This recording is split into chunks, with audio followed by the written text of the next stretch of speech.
This is Busted Pencils, fully leaded education talk. Here are your hosts, Dr. Tim Slecker and Dr. Johnny Lupinacci, educated educators talking education. Yes, it is Busted Pencils, fully leaded education talk. Educated educators talking education. Classes in session. And man, Johnny and Jess, class is truly in session today because we have got a guest that, for a lot of us who have been in education, our acquaintances or our connections to our guest have, come through in so many different ways and so many different uses that we were able to think about this. Johnny and Jess, I know typically I check in with you guys, how you're doing and things like that. Give me the thumbs up. I know you're doing great because I got a guest like this has a long introduction, so I got to have some time. He's a renowned psychologist and educator whose theory of multiple intelligences revolutionized how we understand human potential. He's the author of Frames of Mind, a groundbreaking book that inspired new approaches to teaching and learning in schools, curricula, and homes around the world.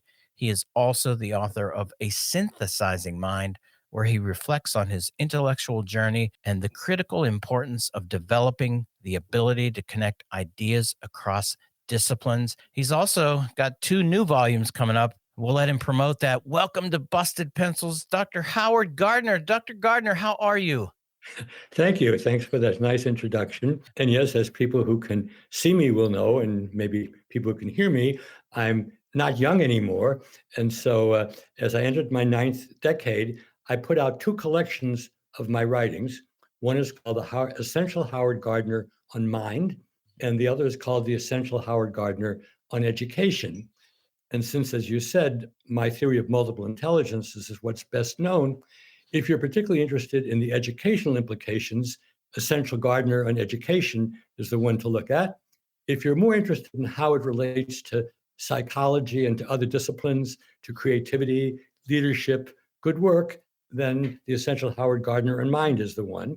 But if you want to be really smart, you should get both of them. Get them both. And we'll make sure to, listening in the podcast, we'll have links so that you're able to get those books. And again, theory of multiple intelligence is, this is where I think most people, Howard, are going to say, oh, yeah, I definitely heard of that. I was wondering, though, too, if again, we have you here, we have the opportunity, just a little bit of going back and kind of help us grasp and the listener to understand, multiple intelligences. And I'll kind of phrase it this way: as a child in the early 70s, I got, quote, called for the potential that I might be gifted. And at that time, the standardized number 2 bubble test came back and said, oh, no. Sorry, Tim, wrong person. You're definitely not gifted. And thinking about that and wondering, it's like we've come a long way saying, in fact, even that word gifted, and I'm phrasing that, Howard, because I think a lot of listeners would be like, oh, we're talking about gifted education. But for me, when the multiple intelligence came forward, it was really that opportunity to say, hey, guess what? There are lots of ways to be gifted. And I was wondering if you can kind of give us a kind of retro. Where did this come from? I mean, what prompted you to even synthesize this idea? Sure. As a young psychologist, I was very interested in the arts because I have a background in the arts. And I was kind of intrigued that the psychologists never looked at the arts. They looked mostly at sciences or more standard parts of the academics world. And I said that this is a real deficit. Then my colleagues and I were lucky enough to get a huge grant to study what was known about the human mind toward the end of the 20th century. And I was able to canvass many literatures, to interview many people, to travel to many parts of the world. And I realized that the Western notion of smart is much too limited. And because I've been studying the brain, I realized that each part of the brain, so to speak, processes a different kind of information. If I'd written a book called 7 Talents or 7 Gifts, you wouldn't be talking to me today. But I decided to call it the theory of multiple intelligences And this right away mobilized the entire psychology profession to be against me because they have such a vested interest in the IQ test, which is a good way to predict if you have 15 minutes, who's going to do better in second grade or worse. But once you start to think about all the abilities we need in the world to succeed in various ways, to deal with other people, to be able to use our bodies well, to be able to find our way around space, to be able to master various kinds of trades and arts and so on, the notion of a single intelligence is really very flawed. So when I published a book called Frames of Mind, The Theory of Multiple Intelligences, I was shocked by how quickly educators said, we've already known this, but nobody has given us a framework in which to describe what it is that we see in young children. Some are very good with language. Some are very good with mathematics. Some are very good with music. Some are very good with spatial orientation. Some are very good with intricate uses of their bodies. Some really understand other people well. Some don't understand other people, but understand themselves well. Others are very good at making distinctions in nature between one animal and another, one plant and another. Gardner, this guy, has written 400 pages with thousands of footnotes to really legitimize each of these as forms of intelligence. And it has really had huge effects in the world of education, initially in this country, then more in Latin America and East Asia. Now, 40 years later, what they call the Belt and Road countries, places like Thailand, Indonesia, Afghanistan, Uzbekistan, people are learning about the theory. And what I try to do is to be helpful, but not to overpromise, because of course, even if you believe there are lots of different intelligences, that doesn't tell you how to change your school. And I'm sure we will talk about that. Yeah. Johnny. Well, yeah, this is great conversation, especially for our listeners. We're always talking, Howard, about teaching and about most of us are teachers. Tim and I both teach teachers. And so, as you know, your work has had a tremendous impact and influence on learning to be a teacher. And, so I'm just thinking for our listeners, as we have you here and you just laid out multiple intelligences and sort of how it's come to be and what it is, but talk to us a little bit about, from your perspective, how it helps us be better teachers. After looking at many, many different experiments with multiple intelligences all around the world, I've come up with two terms which I think are helpful. One is individuation, and the other is pluralization. Individuation is find out as much about each learner as you can and try to present materials in ways that the learner can enter into them, begin to grapple with them, understand them, ask questions, and so on.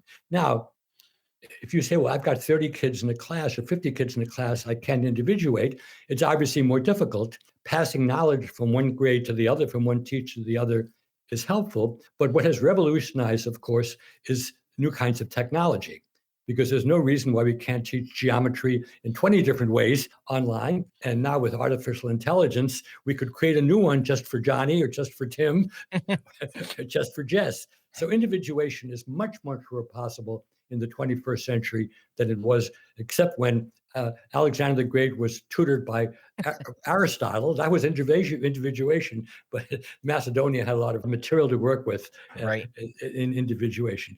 Pluralization is, I think, undervalued. If we try to teach everything in the world, we would clearly fail. So I think in every topic, in every interdisciplinary area, we have to say, what's the most important ideas? If it's biology, what's evolution about? What's quantum mechanics about? What's gravity about? But there's no reason that you have to teach it in just one way. And if I said to you, Tim, all right, I know we're talking about gravity, but can you explain it to me another way? Can you show it to me? Can you enact it? Can we take two things and drop them from a high? If you can only teach it in one way, you're not a good teacher. So it's the combination of knowing as much about the child as possible so you can teach him or her in a way that makes sense to that child, but the same, understanding your topic, your concept deeply enough so if one way of presenting it doesn't work, another way would be. And I think people who understand that aspect of multiple intelligences will be better teachers. Of course, teachers should talk to one another. I actually was teaching piano when I was a kid. I taught K through 2 when I was in graduate school. And of course, I've taught college and graduate students ever since. And the more you teach and find something doesn't work, the more important it is to talk to colleagues, try something new out and see whether that works better. It doesn't always work better, but at least it helps you understand it better. And that puts you in a better position when kid says, well, I got this far when we were doing the quadratic equation, but I really got stuck here. Can you help me? You don't just say, well, if you didn't get it this way, I can't help you. Howard, that's awesome, man. We always talk about it with our teachers that teachers learn the most when we're talking to each other about our students and how they learn differently and the ways that we can differentiate, or like you're saying, pay attention to individuation and pluralization. And I just got to thank you because your theory of multiple intelligences help me as a teacher, but also help so many teachers make sense of that. What might that look like? How can we begin to think about the different ways that we might need to explain something so we can practice that ahead so that we have those skills in our pocket as those teachable moments, we call them, come up. So really want to thank you and appreciate that explanation and love this focus on individuation and pluralization. Yeah. And, if I were to rewrite the book today, it would clearly take advantage of AI and all the different kinds of platforms that exist now. But that's a job for somebody half my age to do, but I can root for them. You can root for them, and Howard, actually too. We do quite a bit of talking about AI. Johnny and I have a little running kind of feud, although we're getting closer and closer to being on the pretty close to the same page. I want to talk a little bit about that, but I want to ask this question because you talk about the theory and the implications and kind of that challenge from the very beginning to this one way of quote knowing or one way of measuring.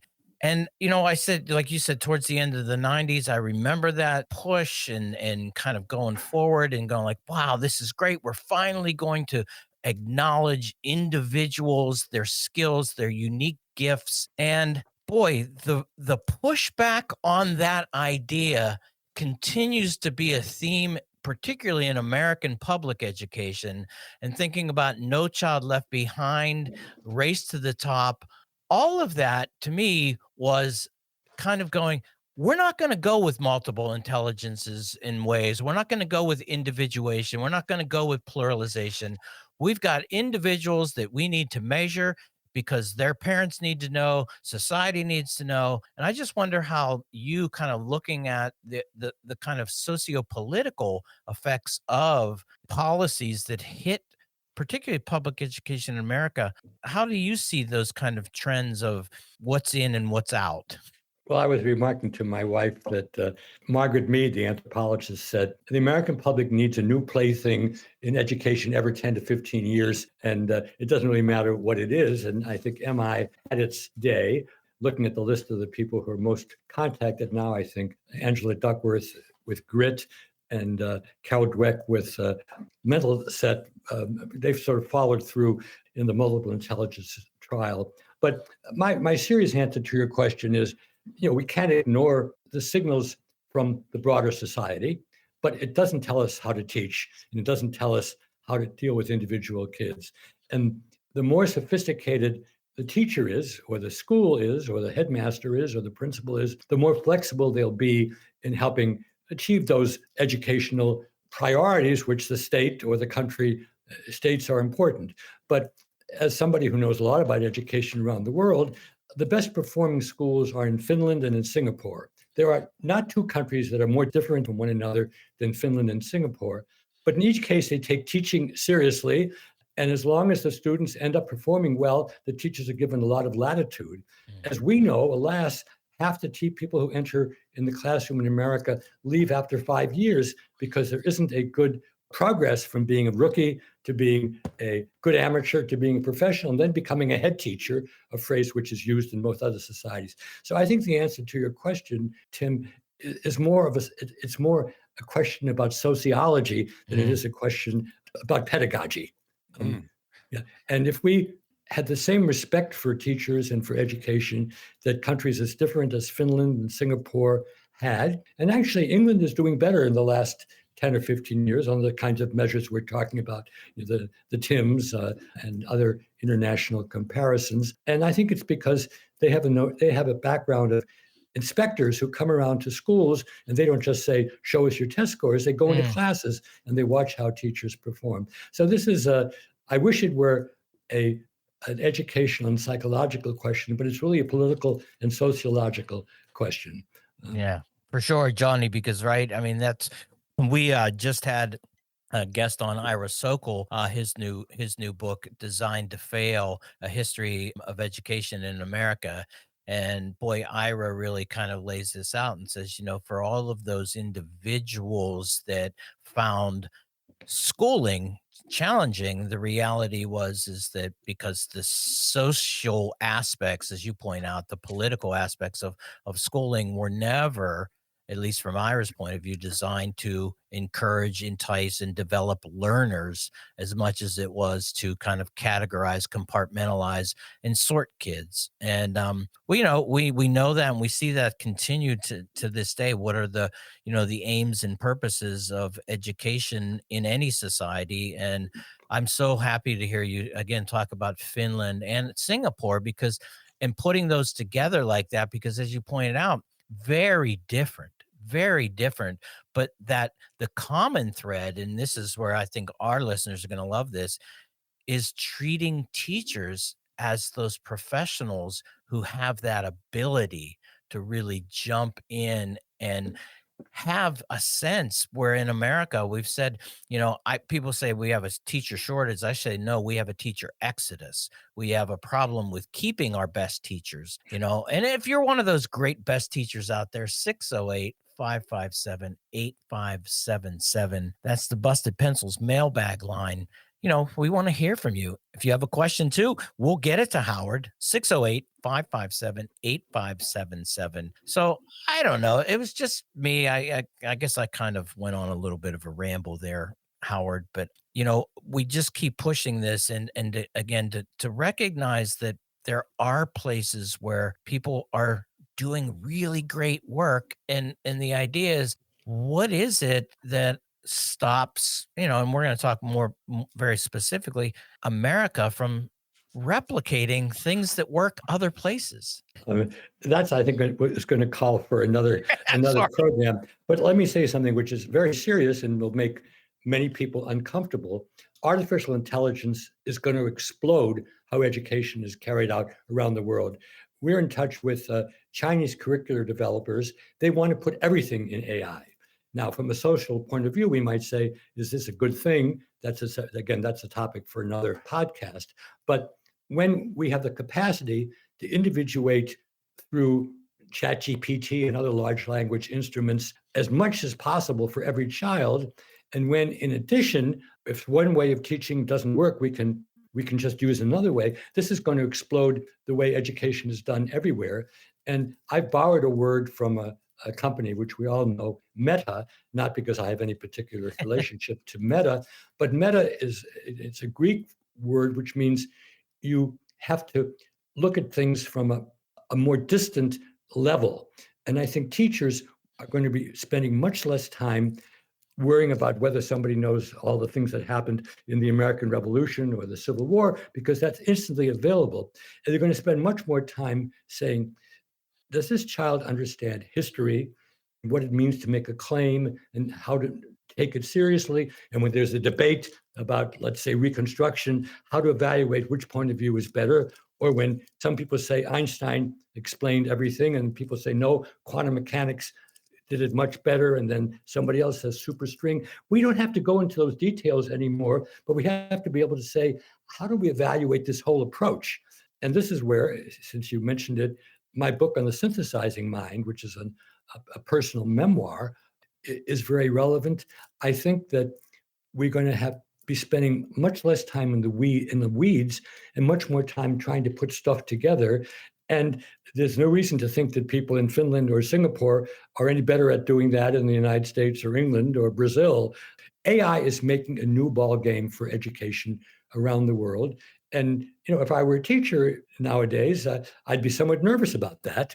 But on the other hand, if you really believe in the calling of a teacher, you can't ignore anything, whether it's the pencil or the book or the typewriter or the movie camera or the smart device. You have to be able to know how to use them. And we're not going to talk about social media, but social media are not going to disappear. The question for every educator is how to use them as positively as possible and not to have them ruin kids either cognitively or emotionally or in terms of their spirits. I love Johnny. that. And before we wrap up, Howard, though, I think this connects to what you're talking about. And I really love this perspective that you're providing and the synthesizing mind. But you talk about the good project. And Sure. you're like, can you give our listener a little intro to the good project before we depart with you? Absolutely. It's great to develop intelligence or intelligences, but every intelligence can be used benignly or malignantly. Goebbels, the propagandist for Hitler, used language very well to create hatred.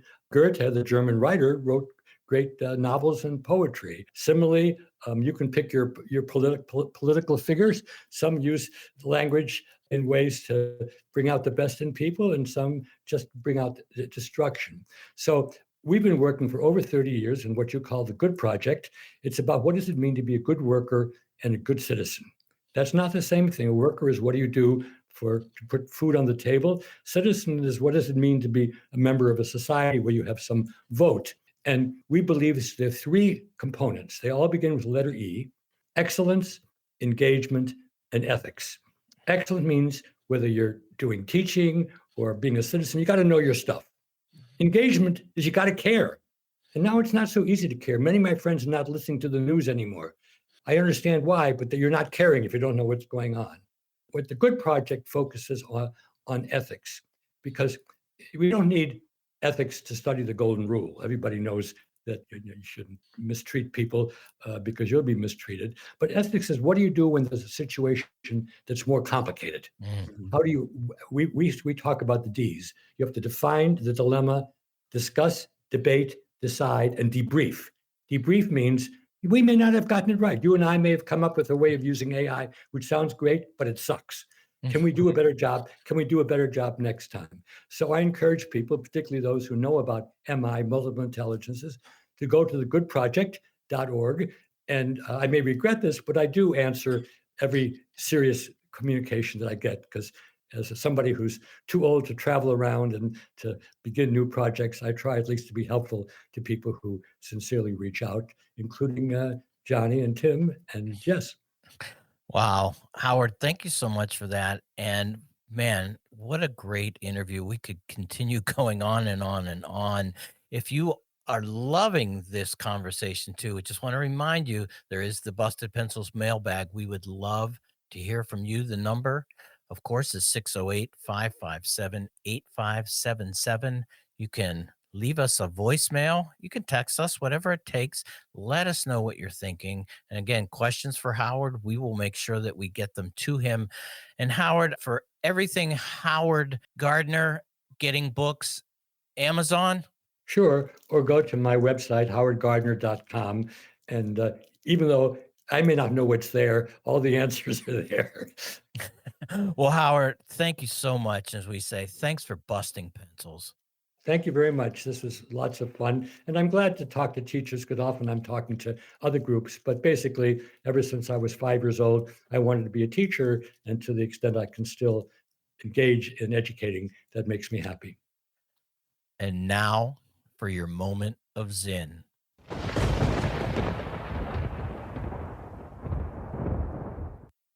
Objectivity is not desirable because if we want to have an effect on the world, we need to emphasize those things which will make students more active citizens and more moral people.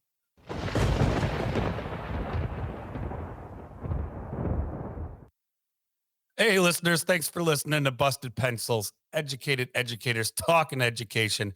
Remember, you can catch our podcast drops every Monday, Wednesday, and Friday. Catch us live every Saturday on all the civic media networks. And keep busting pencils.